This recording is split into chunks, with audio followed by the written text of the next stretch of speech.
major changes in life circumstances, yes, there's a chart on that that shows the positive versus negative. The more even positive events, such as a wedding, or that can still cause some stress levels, but less. But of course, the effects are less negative, clearly, and even less stressful overall. But nonetheless, to keep in mind, even if you're doing a whole bunch of great new things, it can still add, maybe pressure is a better word. But so those changes, internal conflicts. Remember, we studied cognitive dissonance, for example. So if you're feeling that's, for example, when your behavior doesn't match your values, but you might be doing something because society does it, but you keep doing it, and we're very good at justifying, because we don't want that.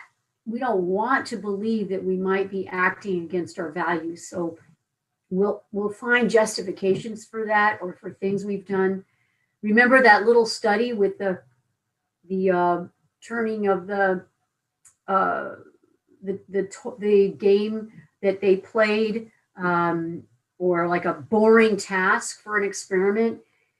When people were asked afterwards, the two groups had different responses depending on what they were paid. People who were paid something kind of decent for their time said, yeah, I know it was boring.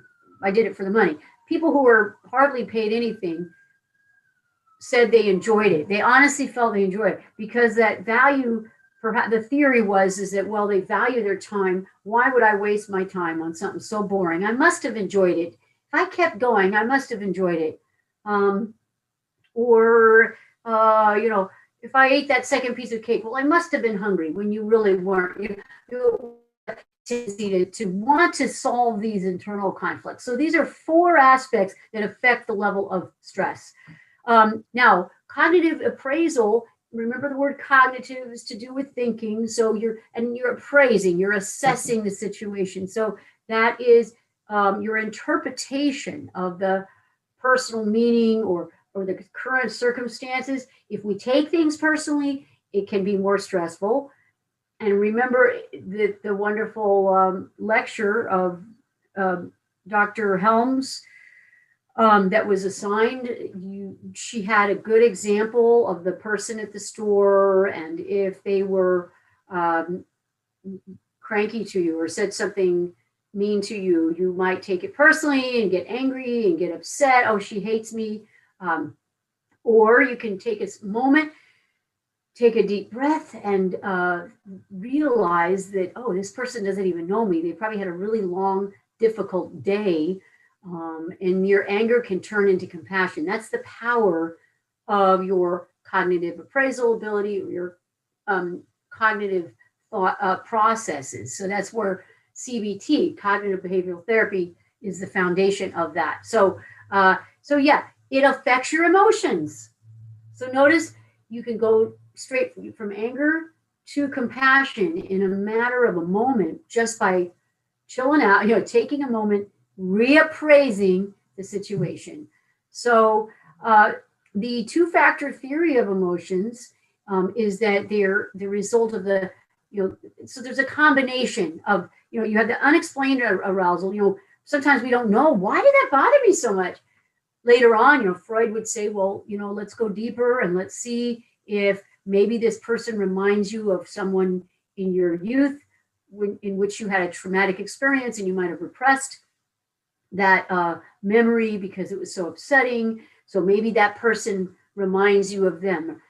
So anyway, so there's that unexplained arousal, and then there's the cognitive appraisal for that arousal. Why am I feeling that way? But going back to the store, you can still, maybe the person didn't even say something mean to you. And you're like, well, why did she? Or she just she didn't smile. So it's like, oh gosh, she didn't smile. And you make a big deal of it. You might want to assess yourself. Well, why did I make a big deal of it? Or you also might realize that, well, hey, I had a bad day. So I'm misinterpreting everybody around me. We have that saying called rose-colored glasses, where she's seeing things through rose-colored glasses. In other words, in a positive way, turning everything positive, which course, can be a healthy thing, as long as you're looking at reality as well.